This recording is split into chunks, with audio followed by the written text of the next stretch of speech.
The merciless Texas sun beat down on the dusty main street of Bitter Creek, a frontier town where hope seemed as scarce as water in the dry season. Marla's bare feet kicked up small clouds of dust as she wandered aimlessly between the weathered wooden buildings that leaned against each other like old men sharing secrets.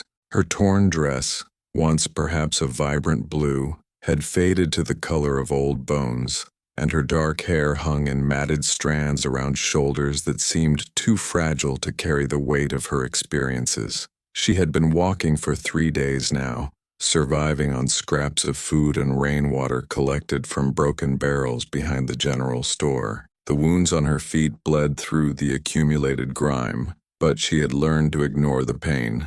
It was just another constant companion in her life of deprivation. Her last proper meal had been a week ago, when she'd managed to earn a few cents sweeping the floor of a tavern 20 miles back in exchange for leftover stew that had barely been warm. The cuts on her hands told the story of her recent struggles, from broken bottles she'd tried to clean, from thorns when she'd attempted to gather wild berries, from the sharp edge of a tin can when desperation had driven her to search through refuse. Each scar was a reminder of choices made in desperation, of the lengths a person would go to simply survive another day. The townsfolk barely glanced at her. Another drifter, another problem they didn't need. In fact, she had become practically invisible, a shadow moving among people without being noticed. The general store owner had shooed her away from his porch that morning, shouting something about vagrants who scared away customers. His words had stung more than the physical pain of her wounds. "We don't need your kind here, girl. Find somewhere else to be a burden." The saloon girls had laughed when she'd asked for work, their laughter echoing cruelly in her ears. "Look at this, girls," one of them had mocked, a blonde with too much rouge on her cheeks. "Thinks she can work here looking like a scarecrow." The sound of their laughter still echoed in Marla's mind hours later, mixing with the memory of countless other rejections. But it wasn't just the cruelty of strangers that haunted her. The memories of her Uncle Edmund and his son Billy were never far from her thoughts. The way Billy had looked at her in those final weeks before she'd run away, like she was property to be claimed rather than a person with her own will. The conversations she'd overheard between the men about her future and her obligations that had made her skin crawl and her stomach turn. As the afternoon wore on, the sound of hoofbeats thundered down the main street. A group of riders approached, their horses kicking up a storm of dust that momentarily obscured the sun. At their head rode a man whose very presence seemed to command the wind itself to still. Jeremiah Blackwood sat tall in his saddle, his weathered face shadowed by the brim of his black hat. His dark eyes, sharp as a hawk's, surveyed the street with the practiced gaze of a man who owned everything he could see. At 43 years old, Jeremiah had built an empire from nothing. He'd arrived in Texas 20 years earlier, with only the horse he rode and the iron determination that still defined him. Now his land stretched across thousands of acres, and his name was known and respected, when not feared, throughout the region. The Blackwood Ranch was legendary for its success, its discipline, and its owner's fierce protection of what was his. The riders dismounted outside the bank, their spurs jangling against the wooden planks. There was Jake Morrison, the grizzled foreman whose loyalty ran deeper than blood, Tom Rodriguez, the young but skilled horsebreaker, and several others whose reputations with cattle and guns were well established throughout the territory. These weren't just employees. They were chosen men who'd proven their worth through years of hard work and absolute loyalty. Marla pressed herself against the side of Murphy's Hardware, trying to become invisible, but something made her look up. Her eyes met Jeremiah's across the dusty street, and for a moment that stretched like eternity, neither looked away. There was something in her gaze, not the pleading desperation he'd seen in so many others, but a quiet dignity that refused to be broken, despite everything life had thrown at her. Her chin was raised just slightly, and though her clothes were rags and her face was dirty, she held herself with a pride that made his chest tighten unexpectedly. In her dark eyes he saw not just poverty and hardship, but intelligence and strength that hadn't been broken by circumstances that would have crushed weaker souls. Jeremiah had seen plenty of misery in his life, but something about this girl touched him in a way he couldn't explain. Maybe it was her eyes, dark and deep, carrying pain but not defeat. Or maybe it was the way she looked at him directly, without lowering her gaze as others did when he passed. There was no calculation in her stare, no attempt to manipulate or gain favor, just raw, honest humanity that spoke to something deep in his carefully guarded heart. The girl couldn't have been more than 18, but her eyes held the weight of someone who'd seen far too much of the world's cruelty. Yet there was something unbroken in her spirit, something that refused to surrender even in the face of overwhelming odds. It reminded him of himself at that age, desperate, alone, but determined to survive no matter what. "Boss," called out Jake Morrison, his voice cutting through Jeremiah's reverie. "We gonna be long?" Jeremiah's gaze lingered on the girl for another heartbeat before he turned to his business. "Just the usual banking," he replied, but his mind was already elsewhere. "Won't take more than an hour." As they conducted their affairs in the bank, depositing the profits from the latest cattle sale, discussing loans for expanding operations, and handling the financial intricacies of running a large ranch, Jeremiah found his thoughts continually drifting to those dark eyes that had looked at him without fear, without calculation, just with the raw honesty of someone who had nothing left to lose. When they emerged from the bank an hour later, the girl was gone. Jeremiah found himself scanning the street, looking between the buildings and checking the alleys, though he couldn't quite explain the disappointment that settled in his chest like a stone. Jake noticed his distraction but wisely said nothing, knowing his boss well enough to recognize when something was weighing on his mind. As they mounted their horses and prepared to head back to the ranch, Jeremiah took one last look around. The afternoon sun was beginning to slant lower, casting long shadows across the dusty street. Somewhere out there, that girl was facing another night without shelter, without food, without hope. The thought bothered him more than he cared to admit. The ride back to the ranch was quiet, each man lost in his own thoughts. But Jeremiah couldn't shake the image of those eyes, couldn't forget the way she'd held herself despite her obvious desperation. Something about her had gotten under his skin in a way that few things ever had, and he found himself wondering what her story was, what had brought her to such circumstances. Chapter 2.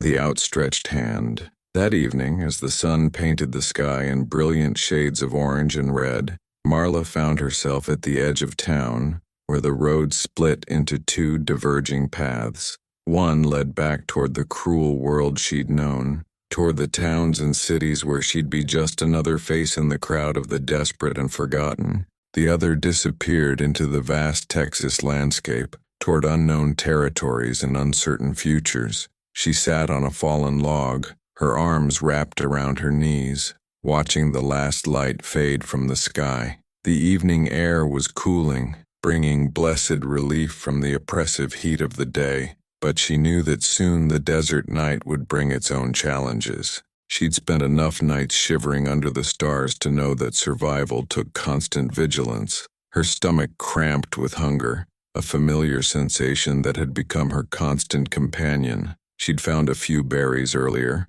but they'd been bitter and had left her feeling more nauseous than satisfied. The last of her water was long gone and her lips were cracked and dry. She touched them gingerly, tasting the metallic flavor of dried blood. The memories of her uncle's house seemed like a lifetime ago now, though it had been only 3 months since she'd fled in the dark of night. She remembered the final conversation that had driven her to run, Edmund discussing her future with Billy as if she weren't even in the room, talking about marriage arrangements and obligations as if she were livestock to be traded. "The girl's old enough now," Edmund had said, his voice carrying the authority of someone who'd never been contradicted. "Billy's been patient, but he's got needs. The ceremony can be simple, just the preacher and witnesses. She'll learn to be grateful for the security." Billy had nodded eagerly, his eyes fixed on her with a hunger that had made her skin crawl. "I've been waiting long enough, Pa. She's filled out nice and she's got good childbearing hips. We can have our first baby by next spring."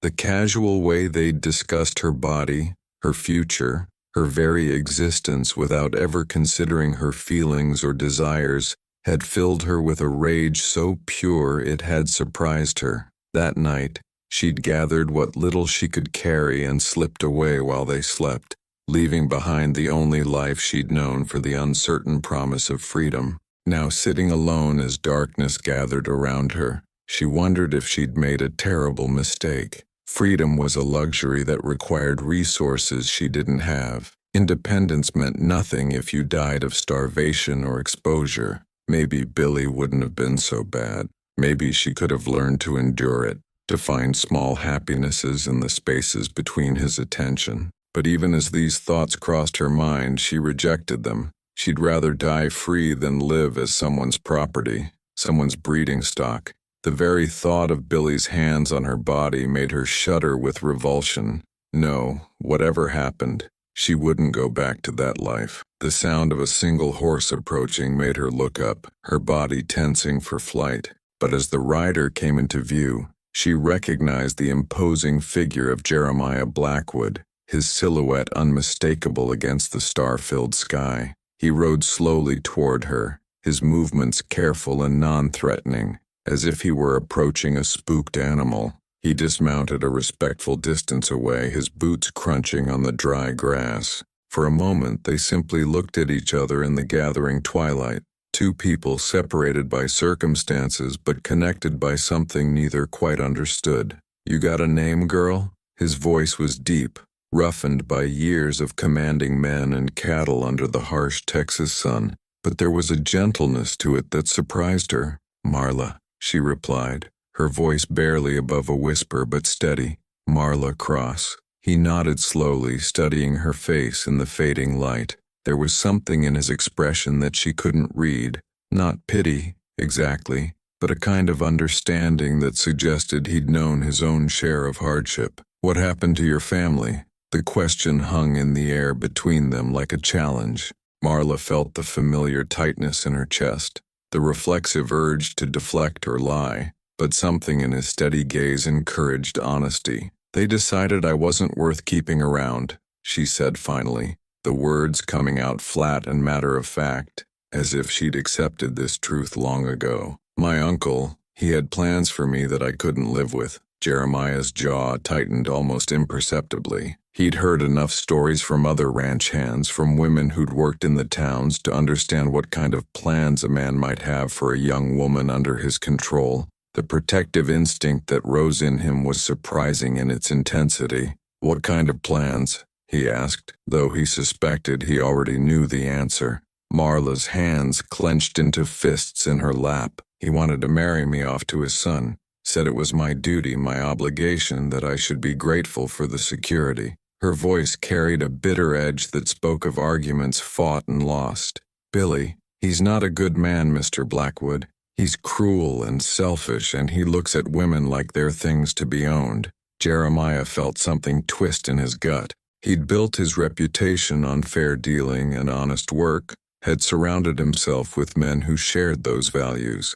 The idea of a young woman being forced into marriage with someone who would hurt her ran counter to everything he believed in. "You know how to work?" he asked, his tone deliberately casual. "I can cook, clean, mend clothes.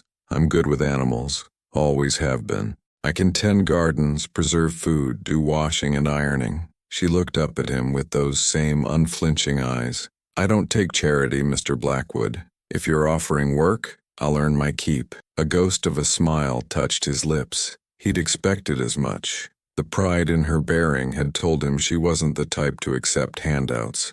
"I figured as much. Name's Jeremiah, and I got a cook who's been complaining about needing help in the kitchen." He paused, studying her face in the growing darkness. She was younger than he'd initially thought, probably no more than 18, but there was a maturity in her eyes that spoke of hard-won wisdom. "You interested in a job, Miss Cross?" For the first time since he'd seen her, something changed in her expression. Hope flickered across her face like a candle flame in the wind, quickly hidden but not quite extinguished. She'd learned not to trust in good fortune, but she couldn't entirely suppress the desperate longing for a chance at a different life. "Yes, sir," she said, standing up and brushing the dust from her skirt with as much dignity as she could muster. "I'd be mighty grateful for the chance." As they prepared to leave, Jeremiah noticed how she moved, carefully, favoring her right foot, her movements economical and precise.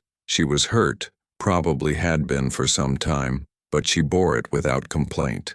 Another mark in her favor, as far as he was concerned. As they rode toward the Blackwood Ranch under a sky full of stars, Marla on the back of his horse with her arms loosely around his waist, she felt something she hadn't experienced in years, the possibility that tomorrow might be different from today. The warmth of his body in front of her, the steady rhythm of the horse beneath them, the vast expanse of Texas sky above, it all combined to create a moment of peace she'd almost forgotten was possible. Behind them, the lights of Bitter Creek faded into the distance, and with them, the memory of hunger and desperation that had defined her existence for so long. Whatever lay ahead at the Blackwood Ranch, it had to be better than what she was leaving behind. Chapter 3. Finding Her Place. The Blackwood Ranch sprawled across thousands of acres of Texas prairie, a testament to one man's vision and determination. The main house, built from local stone and hardwood, sat on a rise overlooking the valley where cattle grazed in the early morning mist. Outbuildings dotted the landscape, the bunkhouse where the cowboys slept, the barn that housed the horses, the smokehouse where meat was cured, and the various sheds that contained the tools and equipment necessary for running a successful cattle operation. Marla's first glimpse of it in the morning light took her breath away. She'd never seen anything so beautiful, so well organized, so permanent. After months of uncertainty and transience, the sight of the ranch buildings nestled against the rolling hills filled her with a longing so intense it was almost painful. Rosa Martinez, the head cook and unofficial mother figure to the ranch hands, took one look at Marla in the pale dawn light and immediately set about feeding her properly. Rosa was a woman of perhaps 50, with graying hair pulled back in a practical bun and hands that told the story of decades of hard work. But her eyes were kind, and her voice carried the warmth of someone who'd seen too much suffering to turn away from it. "Dios mío, child, you're nothing but skin and bones," she muttered in accented English, ladling generous portions of beans and cornbread onto a plate. "We'll fix that soon enough. You sit right there and eat every bit of this." The food was simple but hearty, exactly what Marla's depleted body needed. She forced herself to eat slowly, though every instinct screamed at her to devour it all as quickly as possible. She'd learned the hard way that eating too fast after prolonged hunger could make you violently ill. Rosa watched her eat with the sharp eyes of someone who'd seen malnutrition before. "How long since you had a proper meal?" she asked gently. "Week, maybe longer," Marla admitted, not looking up from her plate. "I had some stew at a tavern back east, but before that you were starving," Rosa finished matter-of-factly. "Well, you won't starve here. El Señor Blackwood, he takes care of his people, always has." Under Rosa's patient guidance, Marla began to learn the rhythms of ranch life. The day started before dawn with the preparation of breakfast for the 30-odd men who worked the land. There was coffee to be made, strong and black, the way cowboys liked it, and vast quantities of eggs, bacon, biscuits, and gravy to prepare. The men ate heartily and quickly, needing fuel for the long day ahead. Marla threw herself into the work with desperate intensity, as if proving her worth could somehow guarantee her security. She helped prepare meals, tended the vegetable garden that provided fresh produce for the ranch, and learned to preserve food for the long winters. Her hands, soft from months of idleness, grew strong and capable. The blisters that formed in the first weeks gradually hardened into calluses that spoke of honest labor. The cowboys treated her with respectful distance at first, unsure what to make of this quiet girl who'd appeared overnight. But gradually, She earned their acceptance through small acts of consideration and genuine competence. She remembered how each man liked his coffee, which ones had food preferences or restrictions, and she always made sure there was enough to go around. She had a particular way with the injured animals they brought in, a gentle touch that seemed to calm even the most spooked horse.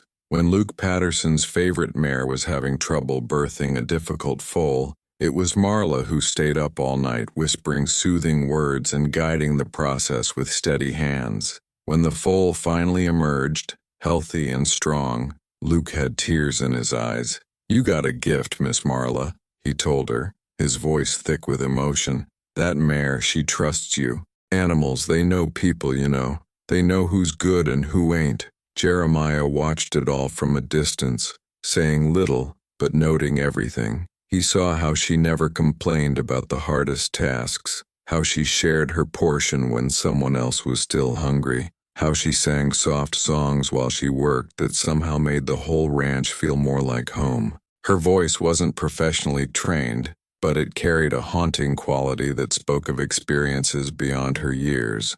In the evenings, when the work was done and the men gathered around the bunkhouse telling stories and playing cards, Marla would sit outside the main house looking up at the stars. Sometimes Jeremiah would join her, two people who understood that some wounds were too deep for words. "You ever think about leaving?" he asked one night, his voice barely audible above the sound of crickets and the distant lowing of cattle. She turned to look at him, surprise flickering across her features. The question seemed to catch her off guard, as if the possibility hadn't occurred to her. "Where would I go? This is the first place that's ever felt like home." Something in his chest loosened at her words, a tightness he hadn't even realized he'd been carrying. In the 3 months since she'd arrived, she'd become an integral part of the ranch's daily life. More than that, she'd brought something he hadn't realized was missing, a sense of completeness, of family, that had been absent from his carefully controlled world.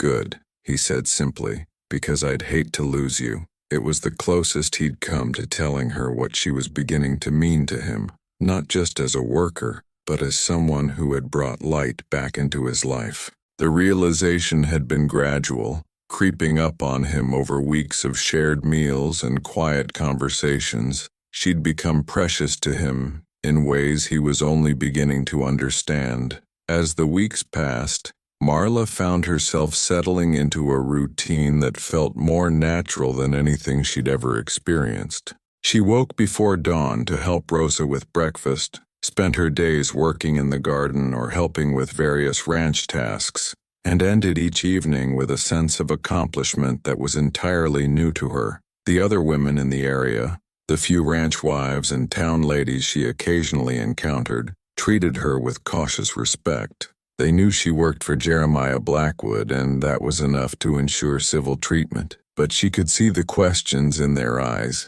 the speculation about her relationship with their employer. For her part, Marla was careful to maintain appropriate boundaries. She was grateful for the chance Jeremiah had given her, but she was also aware of the delicate nature of her position. She was unmarried, living on a ranch with 30 men, dependent on the goodwill of her employer. It was a situation that required careful navigation, but late at night, when the ranch was quiet and she lay in her small room off the kitchen, she allowed herself to imagine what it might be like to belong somewhere permanently, to have a place where she was valued not just for her work, but for herself, to have someone who cared about her well-being, her thoughts, her dreams. The dreams always featured Jeremiah, though she tried to convince herself it was just gratitude. He'd saved her from a life of desperation, given her dignity and purpose.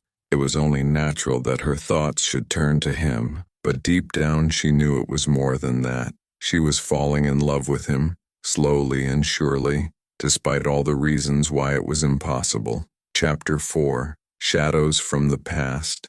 3 months into her new life, Marla had begun to believe that happiness was actually possible. She'd gained weight, her cheeks had color, and her eyes had lost that haunted look that had marked her when she first arrived. The wounds on her hands had healed, leaving only faint scars that spoke of her journey from desperation to security. She'd even begun to laugh, a sound that never failed to make the corners of Jeremiah's mouth turn up in response. The routine of ranch life had become second nature to her. She knew which horses were gentle enough for her to approach, which cattle were likely to be ornery, and which of the ranch hands needed extra attention because they were homesick or troubled. She'd become not just an employee but a vital part of the ranch's emotional ecosystem. But the past, as it always does, caught up with her on a Tuesday morning that started like any other. She was hanging laundry on the line behind the main house,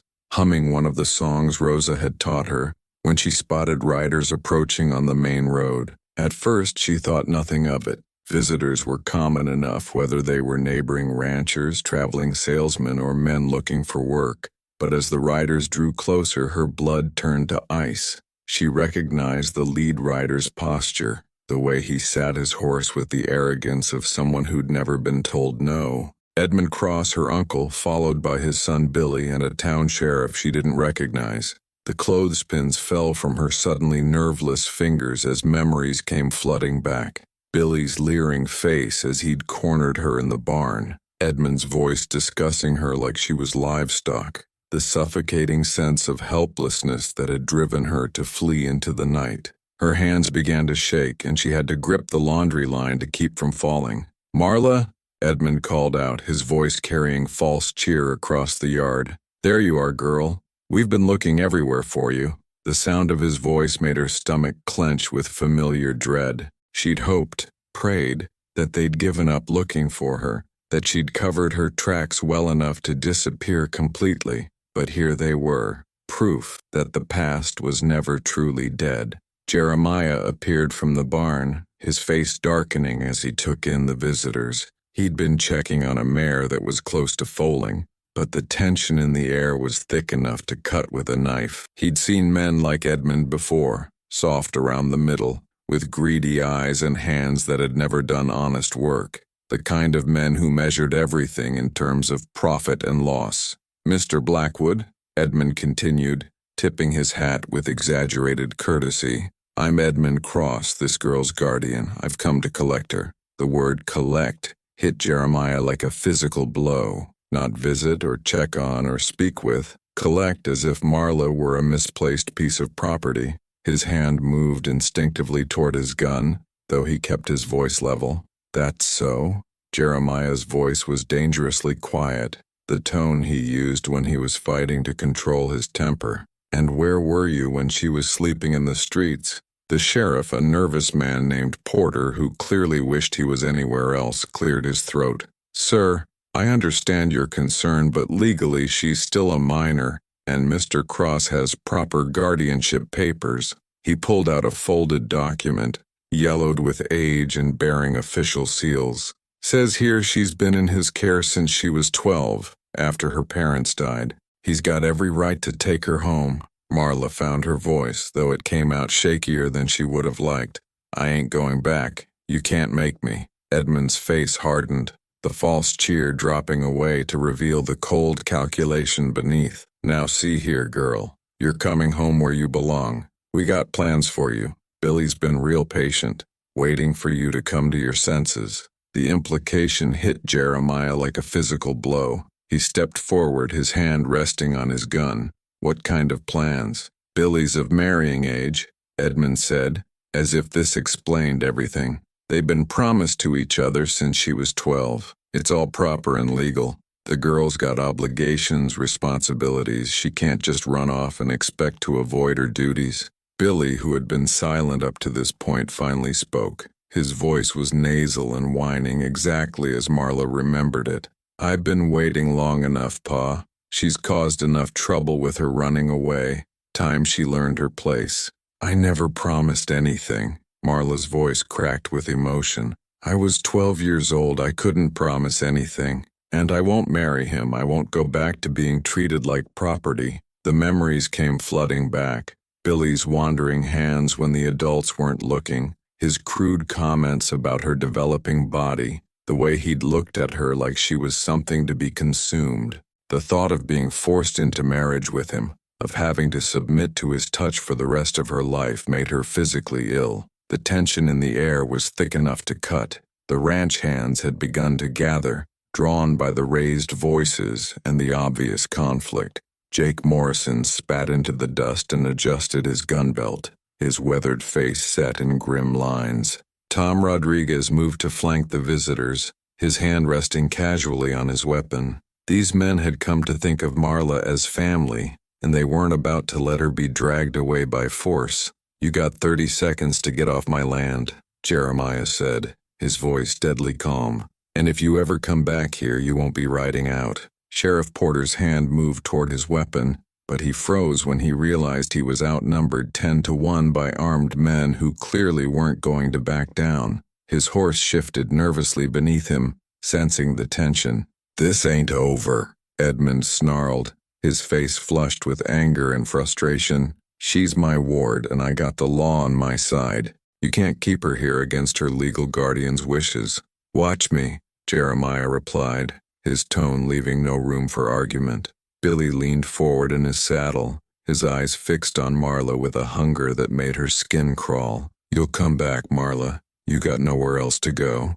And when you do, you'll be grateful for what I'm offering. Won't be many other men willing to take damaged goods." The insult hung in the air like a curse. Several of the ranch hands made moves toward their weapons, but Jeremiah held up a hand to stop them. His own anger was a cold, controlled thing that was somehow more frightening than any show of rage. "Get out," he said simply. "Now." As they rode away, Edmund's voice carried back across the yard. "This ain't over, girl. You belong to us, legal and proper. We'll be back with more law, and next time you won't have a choice." Marla collapsed onto the porch steps, her whole body shaking with reaction. The safety she'd felt for the past 3 months had been shattered in an instant, replaced by the familiar terror of being hunted. Jeremiah knelt beside her, his large hands gentle on her shoulders. "They can't take you," he said firmly.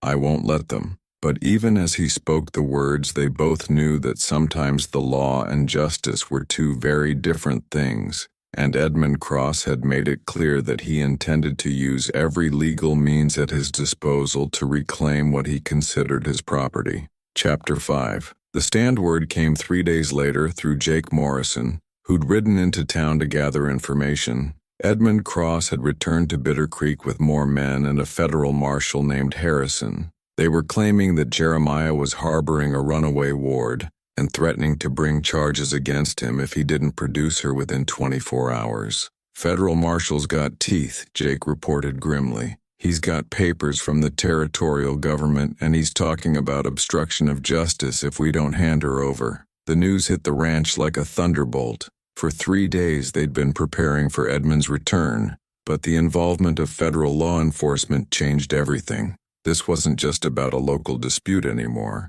It was about the full weight of territorial law being brought to bear on their small community. That evening, Jeremiah called a meeting in the bunkhouse. The oil lamps cast long shadows on the weathered faces of his men as he laid out the situation in stark terms.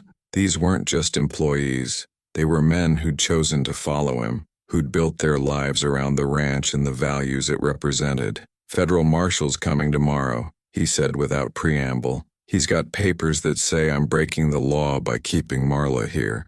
Any man who wants to ride out, I'll understand. This ain't your fight." Old Jake Morrison laughed, a sound like gravel in a tin can. "Boss, that little girl's fed us and patched us up and sung us to sleep for 3 months. She's family. Ain't nobody taking family." A chorus of agreement rose from the assembled cowboys. These were hard men who'd chosen their loyalty carefully, and they'd chosen it well. Tom Rodriguez stood up, his young face set with determination. "She saved my horse when he was colicking. Stayed up all night with him. That's worth fighting for." Luke Patterson nodded vigorously. "She helped birth my mare's foal. That kind of caring, that's rare. I ain't standing by while somebody drags her off to be abused." Meanwhile, Marla sat in the main house staring at the legal documents Rosa had brought her. They outlined her options in stark terms. She could submit to Edmund's guardianship and return to face an arranged marriage, or she could fight the order in court. a process that could take months and had no guarantee of success. "There's another way," she said quietly when Jeremiah came to check on her. "I could just leave, go somewhere they'll never find me." He sat down heavily beside her, his weathered hands clasped in front of him. The weight of the decision pressed down on both of them like a physical force. "And where would you go? Back to wandering from town to town, never knowing if you'll eat or have a place to sleep? Better than bringing trouble to the people I care about," she replied, her voice barely above a whisper. He turned to look at her then, his dark eyes intense with emotions he'd been holding back for months. "Marla, I've been alone for most of my life, built this place with my own hands, never needing anybody or anything except my own determination. But you," he paused, struggling to find the right words, "you changed something in me, made me remember what it feels like to have someone to protect, someone to come home to, someone who makes the work worthwhile." She felt tears prick her eyes. "Jeremiah, I'm saying I love you, girl. Not like a daughter, not like a ward." His voice was rough with emotion. "I love you like a man loves a woman he wants to spend his life with. And if you'll have me, I want to marry you. Make you my wife, not my ward. Give you a name that carries respect in this territory." The words hung in the air between them, weighted with possibility and promise. Marla felt her heart hammering against her ribs, a mixture of joy and terror coursing through her veins. "I'm 18, she said softly, "old enough to choose my own path, old enough to choose your own husband." He agreed, his eyes never leaving her face. The decision came to her with startling clarity. She'd been running from the past, from choices made for her by others, but here was a chance to choose her own future, to build something good with a man who valued her not as property but as a partner. "Yes," she whispered, then stronger, "Yes, I'll marry you." The next morning, as the sun rose over the Texas plains, Marla Cross became Marla Blackwood in a simple ceremony performed by the circuit preacher. The entire ranch served as witnesses, along with several neighboring ranchers who'd come to show their support. Rosa had worked through the night to prepare a proper wedding breakfast, and even the horses seemed to sense the celebration in the air. Marla wore a simple blue dress that Rosa had altered to fit her, with wildflowers in her hair that the ranch hands had gathered at dawn. Jeremiah wore his best suit, his normally stern face soft with emotion as he spoke his vows. When he kissed her at the end of the ceremony, the cowboys cheered loud enough to scatter the cattle in the near pasture. When Edmund Cross and his men arrived at the ranch gates an hour later, they found not a frightened girl to be dragged away, but a woman standing beside her husband, protected by both law and love. The federal marshal, a professional man who clearly understood the legal implications, examined the marriage certificate with careful attention. "This appears to be in order," he said finally, his tone indicating that he was almost relieved to avoid a confrontation. "Mrs. Blackwood is now under her husband's protection. Her previous guardian has no legal claim." Edmund's face was purple with rage. "This is a sham, a trick to avoid her obligations." "You made your choice, Uncle," Marla said, her voice steady and strong. "You chose to see me as property to be traded, and I made mine. I chose to be with someone who sees me as a person worth protecting." The marshal nodded curtly. "The matter is settled. Mrs. Blackwood, you're free to remain with your husband." As they rode away in defeat, Jeremiah wrapped his arm around his wife's shoulders. She leaned into his strength, finally understanding what it meant to belong somewhere, not as charity, not as obligation, but as choice. "What happens now?" she asked, looking up at the man who'd given her not just safety, but love. "Now we build a life together," he said simply. "We make this ranch a home, raise children who know they're wanted, and prove that sometimes the best families are the ones you choose."